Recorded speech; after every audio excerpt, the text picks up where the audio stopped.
আজকে আমরা মোটামুটি 108 109তম পর্বে আমরা যে গত পর্বে যে ক্লাসগুলো তো আমরা প্রথম সেশন রিভিশন করেছি। এখন আমরা দেখবো হচ্ছে আজকে 19-এর এ পর্যন্ত পড়েছিলাম, 19-এর এ বা 19-এর ক অস্ত্র আইনের। আজকে দেখবো 20 ধারা, খুব ইম্পর্টেন্ট একটি ধারা। এই ধারাকে মনে রাখার জন্য সবসময় খেয়াল রাখবেন, এই যে আমরা 19 এবং 19-এর যে আমরা যে পার্থক্য এবং সংজ্ঞা বিষয়গুলো দেখলাম, কোন কোন ধারাগত করলে 19-এর হয় ও 19-এর শুধু 19 ধারা হয়, আবার কোন কোন ধারাগুলো করলে 19-এর এ বা ক হয়।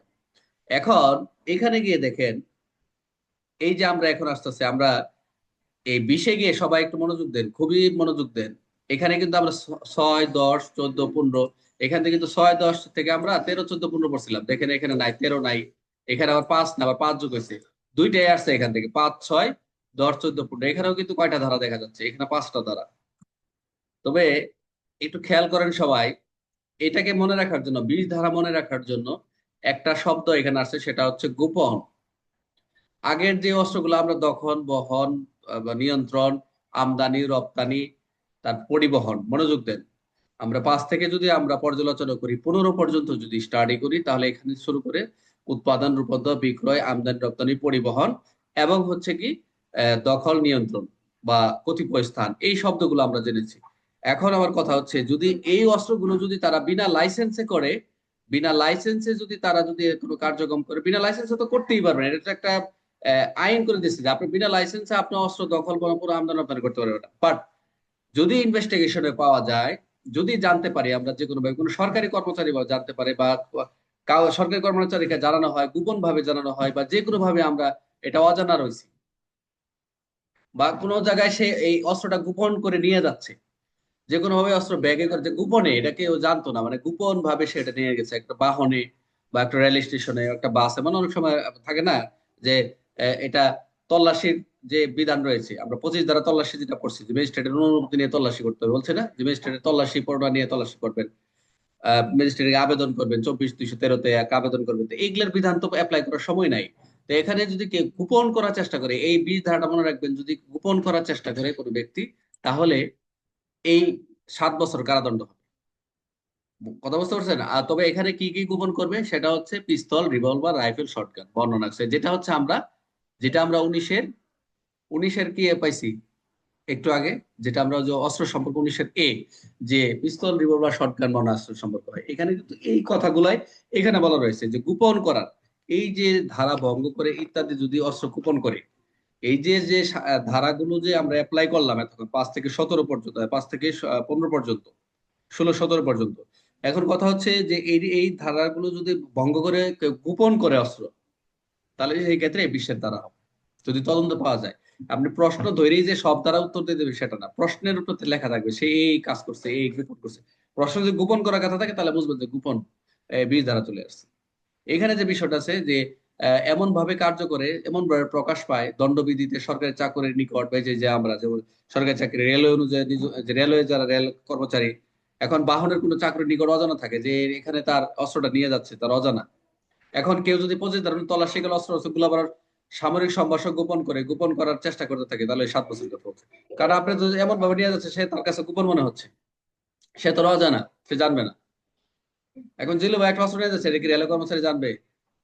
জানলে তো সে তো এই অস্ত্র তল্লাশি করতো, তার তো 25 তল্লাশি লাগবে। এখন সে তল্লাশির যদি বিধান আছে, সে তল্লাশি করতে হবে। দেখেন না, রেল কর্মচারী, রেলেরা যে পুলিশরা তল্লাশি করে, তাদের তো বলাই আছে আপনি তল্লাশি করবেন। এদেরকে 25 ধারার বিধানে পাওয়ার দেওয়া আছে, তারা তল্লাশি করবে। কিন্তু এরকম যদি নিষেধ আছে, ভঙ্গ আছে, যে আপনি বিনা লাইসেন্স করতে পারেন, এরপর আপনি গোপন করছেন, ওগুলো তো ধারা খাবেন, তখন 20 ধারা এটা হয়ে যাবে আপনার, যদি তদন্তে আসে। এগুলো তদন্তের উপর নির্ভর করবে। এটাকে মনে রাখার জন্য আমরা কিছু ফর্মুলা রাখছি। একটা হচ্ছে গোপন করা, একটা গুরুতর অস্ত্র। দুইটা জিনিস মনে রাখবেন, 20 ধারা মূলত হচ্ছে গোপন করা। আমি প্রথমে বললাম, প্রথম হচ্ছে গোপন করা, আর একটা গুরুতর অস্ত্র। গুরুতর অস্ত্র কি দেখলাম, যেটা হচ্ছে আমরা রাইফেল, পিস্তল, শটগান। এটা হলো হচ্ছে আমরা যেটা দেখলাম 7 বছর কারাদণ্ড। 7 বছর কারাদণ্ড কোথায় পেলাম? 19-এ কিন্তু আমরা 7 বছর কারাদণ্ড পাইছি। এটা সাজার সাথে এক মিলি আছে। তাহলে এই দ্বারা মনে রাখার দুইটা বিষয় নির্ভর করবে, একটা হচ্ছে গোপন করা, গুরুতর অস্ত্র। মনে রাখেন, এই দ্বারা যদি মনে রাখতে পারেন যে গোপন করবে আর গুরুতর অস্ত্র গুলো, তাহলে হচ্ছে 20 দ্বারা হবে। আর এখানে যা আছে কিছু মনে রাখার দরকার নেই। গুরুতর অস্ত্র কি? বেশি মারাত্মক অস্ত্র যেটা হচ্ছে পিস্তল, রাইফেল, শটগান, যেটা হচ্ছে যাবজ্জীবন কারাদণ্ডের জন্য যথেষ্ট, তাই নয় কি? এগুলো হচ্ছে কি যাবজ্জীবন কারাদণ্ডের সাথে সম্পৃক্ত না? আচ্ছা, বিষ দ্বারা কি শাস্তি প্রদান করে? অস্ত্র গোপন করা। মনোযোগ দেন, এমসিকিউ। কোন ধারা ভঙ্গ করলে বিষ ধারা প্রযোজ্য? কোন ধারা? এই যে 5, 6, 10, 14, 15। বিষ ধারাতে সাধারণ অস্ত্র গোপন করলে সর্বোচ্চ শাস্তি কি? আমরা যেটা বললাম হচ্ছে 7 বছর। 25 ধারা অনুযায়ী তল্লাশির সময় অস্ত্র গোপন করলে কি হয়? 20 ধারা অনুযায়ী শাস্তি। যে 25 ধারা তল্লাশির সময় যে এই যে একটা কথা বললো যে হ্যাঁ, যে আমরা তল্লাশি করতে গেছি, তল্লাশির বিধান 20 ধারা অনুযায়ী সে ম্যাজিস্ট্রেট অর্ডার দিছে, ম্যাজিস্ট্রেট দিছে এইবার এখানে তল্লাশি করো। এখন 25 ধারা অনুযায়ী সে গোপন করে রেখেছে যে যখন সুনির্দিষ্ট তথ্য পাবো যে আসলে এর বাসায় বা এর এখানে অস্ত্রটা আছে, আমরা যাবো দেখবো, কারণ সে কি করলো, অস্ত্রটা গোপন করে রেখে দিচ্ছে। একটা পিস্তল হতে পারে না? তখন হচ্ছে কিন্তু এই এই এই অস্ত্র গোপন যদি করে, সে গোপন করে, তখন কিন্তু সে এই ধারায় চলে আসবে। বিশেষ ক্ষেত্রে বিশেষ ক্ষেত্রে কোন অস্ত্র গোপন করলে যাবজ্জীবন শাস্তি হতে পারে? এটা পিস্তল রিভলভার শর্ট, যেটা আমরা তো পড়ছি, 1900 পড়ছি। দুইটারই কিন্তু যাবজ্জীবন, দুইটা কিন্তু 1900 এই বা ক। 20 ধারা সর্বনিম্ন শাস্তি কি? সর্বনিম্ন আমরা কি দেখলাম? আদালত ইচ্ছা মতো অল্প মেয়াদের দণ্ড, যেটা হচ্ছে আদালত যদি মনে করে। সর্বোচ্চ আমরা দেখলাম তো যাবজ্জীবন 7 বছর কারাদণ্ড, যেটা সাজা দেখলাম বাধ্যতামূলক যেটা। আচ্ছা, 20 ধারা কঠোর শাস্তির কারণ কি? এই যে 20 ধারা এত কঠোর শাস্তির কারণটা কি? অস্ত্র গোপন করছে, গোপনের ধারা ভঙ্গ করছে। মানে অস্ত্র গোপনে এবং গোপনের ধারা ভঙ্গ, মানে এক কথা গোপন করছে, এই যে 5, 6, 10, 14, 15 এগুলো কি করছে? ধারা ভঙ্গ করছে। 19-এর দফায় গোপন করলে 20 ধারা প্রযোজ্য। যে ক গ গ, ক গ চ, এগুলো হচ্ছে 19-এর।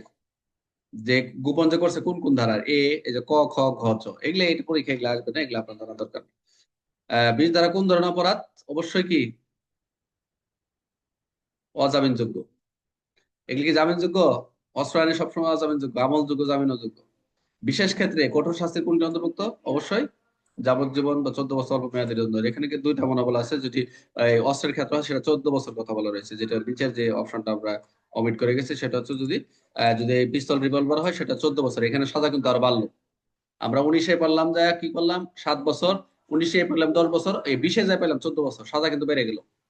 যাবজ্জীবন কারাদণ্ড এবং 14 বছর, তিনটা সাজা। 19 হচ্ছে 7 বছর, 19-এ হচ্ছে 10 বছর, আর 20-এ হচ্ছে কত? 14 বছর এবং যাবজ্জীবন কারাদণ্ড। অপর যাবজ্জীবন কারাদণ্ড, অল্প জরিমানা সহ দণ্ডিত করা যায়। ছোট থেকে বড় স্যার, হ্যাঁ ছোট থেকে বড় দিকে যাবে স্যার। হ্যাঁ হ্যাঁ, রাইট। এটা মনে রাখার জন্য আর কি আমাদের। এখন যে ধারাটা খুব ইম্পর্টেন্ট, এটা রিটেনের প্রশ্ন, এবার ধরে রাখছি এটা আসবে। যে আমরা যে সকল আইন, অন্যান্য আইনগুলো যেগুলো দেখবো, অন্যান্য যে আইনগুলো দেখবো, যে বর্ধিত সাজা, যেমন পেনাল কোডের যে বলা রয়েছে বর্ধিত সাজা কখন দেয়? যখন একই অপরাধ বারবার করে, তাই না? চুরি করছে বারবার, আবার চুরির অপরাধ আবার করছে, ওই যে যে সম্পত্তি জনিত অপরাধগুলো যদি বারবার রিপিটেশন করে, সেগুলো কিন্তু বর্ধিত সাজা। 75, পেনাল কোড 75 বলা রয়েছে সম্পত্তি জনিত ক্রাইম এগেন্স্ট প্রপার্টি, যে ক্রাইম গুলো করা হয় বারবার করে, এগুলো আমরা পড়বো, খুব ইন্টারেস্টিং, এগুলো আমাদের ভালো লাগবে আপনাদের। তখন কিন্তু সেই বর্ধিত সাজা হয়। বর্ধিত সাজা দেখাইতে হয় যে পূর্বের পিসিপি এর পিছনে দেখায় চার্জশিট লেখে যে পূর্বে এরকম অপরাধ করছে, তখন আদালত দেখে সে বর্ধিত সাজা দিতে পারে।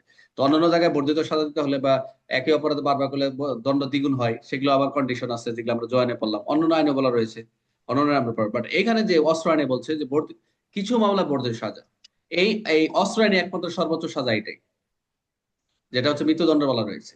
অস্ত্র আইনের একটাই সাজায় সর্বোচ্চ দণ্ড, যেটা হচ্ছে বর্ধিত দণ্ড। যে কোন ক্ষেত্রে দণ্ড দিবে, কেন দিবে, কোন ধারাগুলো লঙ্ঘন করলে দিবে, এবং কোন কারণে দিবে, এবং সর্বোচ্চ সাজা কত। সর্বোচ্চ সাজা হচ্ছে মৃত্যুদণ্ড বা যাবজ্জীবন কারাদণ্ড, সেটা হচ্ছে 14 বছর। এখানেও পাইলাম, যেমন 19-এ পাইলাম 7 বছর, 19-এর পেলাম কত?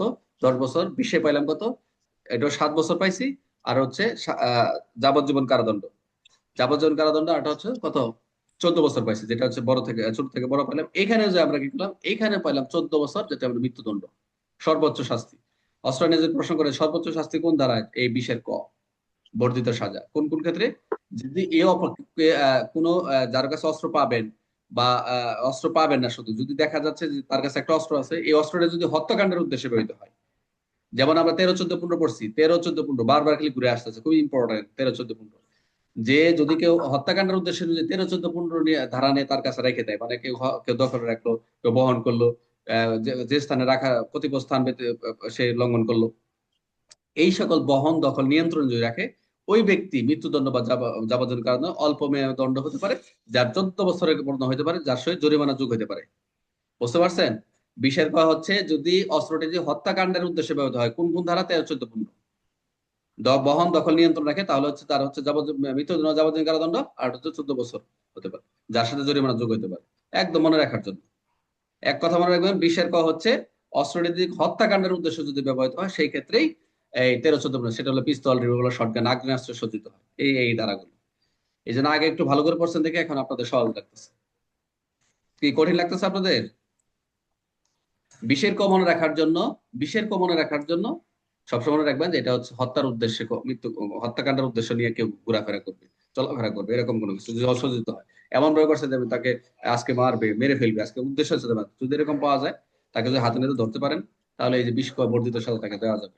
এই যে 13-14 যদি রাখা যায়, অস্ত্রটা তার কাছে রাখছে এমন ভাবে দীর্ঘদিন রাইখা দিচ্ছে অস্ত্রটা, যে আসলে সে তাকে মারার জন্য রাখছে, সে কোনো বিপরীত কোনো জবাব দিতে পারতেছে না। বুঝতে পারছেন? এই হলো 20-এর ক। 20-এর ক হচ্ছে বর্ধিত স্যার মামলা আমার সাজা। একটা প্রশ্ন ছিল স্যার। হ্যাঁ বলেন। দ্বিতীয় সেশন শুরু হবে 1 মিনিট 32 সেকেন্ড আছে, স্যার, বলেন বলেন। আচ্ছা স্যার, এবার একটা প্রশ্ন আইছিল স্যার। এই যে মৃত্যুর উদ্দেশ্যে, তাকে হত্যা করার উদ্দেশ্যে সে অস্ত্র নিয়ে যাচ্ছে স্যার, কিন্তু ওই জায়গায় তো স্যার দেখলাম যে সব স্যারেরা উত্তর করতে হলো 19-এর এ স্যার। তার কাছে রাখছে, রেখে সে যাচ্ছে, ইতিমধ্যে রাস্তার ভিতরে পুলিশের কাছে শব্দ হয়, মানে সাব ইন্সপেক্টর তাকে আটকায়। ওইটা তার ওইটা অস্ত্র ওটা আইনে তো কোন ঠিকই ধারায় আছে, মামলা হবে? এটা 20-এর ক হবে না। আপনার তো বলাই আছে, আপনি যখন আপনি যাচ্ছে, আপনার কি মনে হচ্ছে যে হত্যাকাণ্ডের উদ্দেশ্য? হত্যাকাণ্ডের উদ্দেশ্য সিচুয়েশনটা একটু ভিন্ন। আচ্ছা, যদি আগ্নেয়াস্ত্রে সজ্জিত হয়, মানে এরকম যে সজ্জিত হয়ে যাচ্ছে, আর আপনার কাছে যদি মনে হয় যে কাউকে মারার জন্য যাচ্ছে, এরকম প্রশ্ন নাম্বার দেখায়েন তো, প্রশ্ন নাম্বার একটু এটা দেখায়েন। ওইরকম না। প্রশ্নটা হ্যাঁ, হচ্ছে এরকম, প্ররোচনা দিছে স্যার, একজনের হত্যা করার জন্য প্ররোচনা দিছে, ও অস্ত্র নিয়ে যাচ্ছে হত্যা করতে, প্রতিমধ্যে পুলিশ আটক করছে, ওই অস্ত্র পাইছে ওর কাছে, বুঝছেন? এই ক্ষেত্রে এটা না, এটা এটা আলাদা। 19-এর এই হবে, এটা 19-এর এ ধারাতে মামলা হবে, অস্ত্র হ্যাঁ পাইছে 19-এর এ ধারাতে মামলা হবে। হ্যাঁ, রাইট।